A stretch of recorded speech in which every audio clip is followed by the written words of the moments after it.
On vient d'ajouter au catalogue des ponts thermiques de Climawin la possibilité de faire une saisie de pont thermique sur un vide sanitaire. Alors je vous présente rapidement comment fonctionne la saisie. Je vais dans le catalogue des ponts thermiques et puis je vais ajouter un linéique horizontal. Bien sûr, ici pour l'instant rien n'est configuré. Je descends dans la liste et là, un des points importants à considérer, c'est de choisir l'une des deux lignes, ou enfin du moins de choisir une configuration correspondant à l'une des deux lignes où il y a du terre-plein, puisque le vide sanitaire s'appuie sur du terre-plein. Donc on choisit l'une de ces configurations, et donc on a maintenant eh bien, une forme avec la symbolique rouge qui dit qu'on n'a pas encore défini les parois. On peut les définir en faisant un clic droit comme précédemment, bien sûr, et puis sinon on peut aussi encore passer par la version du tableau. Donc je vais définir chacune des parois, d'abord la paroi droite.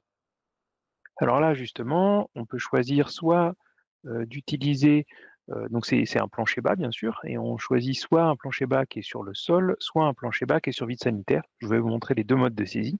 On peut commencer par vide sanitaire par exemple. Dans ce cas-là, eh bien, c'est les hauteurs H et Z qui sont définies ici qui vont servir à initialiser la configuration du pont thermique.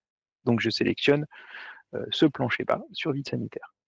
On voit que sur la forme géométrique, il y a bien le vide sanitaire qui a été ajouté, puis il nous reste les deux parois verticales à ajouter. Alors la paroi haute, je ne vais pas faire sophistiqué, hein, je vais prendre un truc très simple. Pareil pour la paroi basse, ici il s'agit de faire la démonstration, donc je choisis la paroi. Et voilà, on a donc une configuration géométrique qui correspond eh bien, à un vide sanitaire d'une hauteur de 1 mètre. Alors, on peut bien sûr régler un petit peu plus les choses. Typiquement, on va pouvoir ici décider que le calcul se fait à partir d'un espace tampon ou d'une zone matériau, comme l'indique la norme sur laquelle on appuie les calculs. Et puis, si j'ai récupéré les hauteurs Z et H, comme je l'ai montré tout à l'heure, on peut choisir de les régler à la main. Là, ce sont les données importées qui sont choisies. Mais ici, on va pouvoir dire, ben non, c'est pas les données importées que je veux, c'est une saisie manuelle. Et là, on va pouvoir changer à la main, par exemple, dire que la hauteur est de 1 mètre. Voilà, on va réduire un petit peu la hauteur du vide sanitaire. On peut ajuster les choses ici en saisie manuelle. Alors, puisque vous voyez qu'on peut basculer entre saisie manuelle et données importées, bah, vous comprenez naturellement que si je choisis de charger, ce qu'on va faire maintenant, un plancher bas, donc là, je vais choisir un plancher bas qui, lui, est sur sol, comme ici.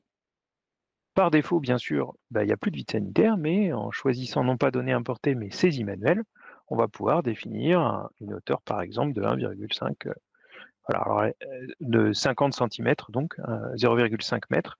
C'est la différence de hauteur, comme vous l'aurez vu, hein, entre le terre-plein et puis le sous-sol. Voilà. Et puis, bah, bien sûr, on peut faire le calcul comme précédemment. Et suivant le mode de calcul qu'on aura choisi, on obtiendra naturellement ben, la forme géométrique et bien le psi correspondant à la configuration choisie.